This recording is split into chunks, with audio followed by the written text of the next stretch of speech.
So tell us a little bit about the trauma outside of the social media trauma that you experienced. A little bit about the trauma that you experienced on a day-to-day basis and kind of how that affects you.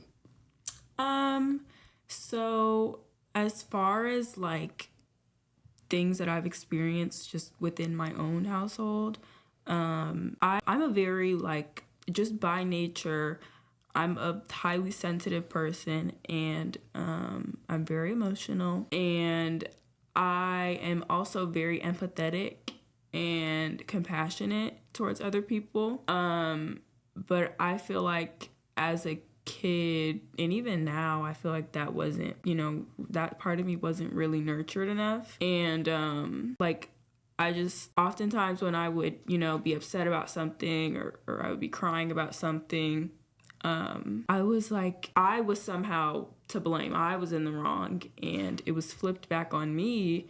And well, why do you feel this way? You're not allowed to feel this way.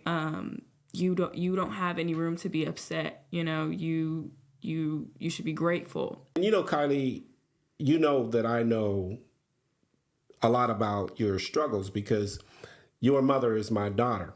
And when I think about the trauma that you're experiencing, I kind of think about it in an intergenerational way because I didn't get any space, to express any type of emotion. There was no understanding. It was just about suck it up and continue to push forward. Was my experience as an adult. And when I raised your mother, I think that was sort of the perspective that I sort of, um, impressed upon her, which is, it's not about how you feel. It's not about what you think. It's not about, what you're talking about. It's about what you're doing. And so, I raised her on this assumption that the only thing that really matters is what you do in life, not how you feel. And so that clearly was a model that worked for my generation, or maybe it didn't. I had a lot of problems, as you know, if you ever read my book.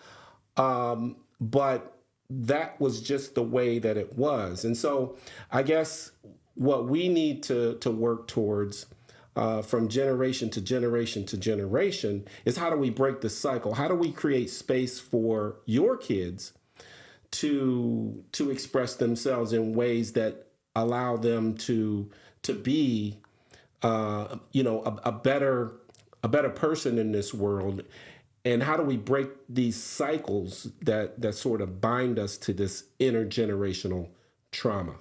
Any thoughts about that? Um, well, I think that the first step is just being honest and addressing what it is that hurt you.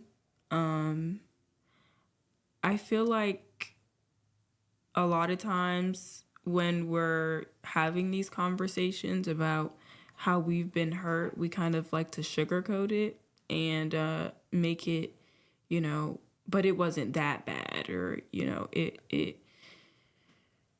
kind of downplay our emotions. And I think that it's important that we're honest with ourselves first and address that this is what made me feel that way. This person did this to me and that caused me pain that I still carry inside of me today. And, we unknowingly sometimes have that resentment towards other people that we love. Nobody wants to have negative energy and negative feelings towards people that they love and care about. But that's the result of being hurt, and that's a natural response, and that's okay.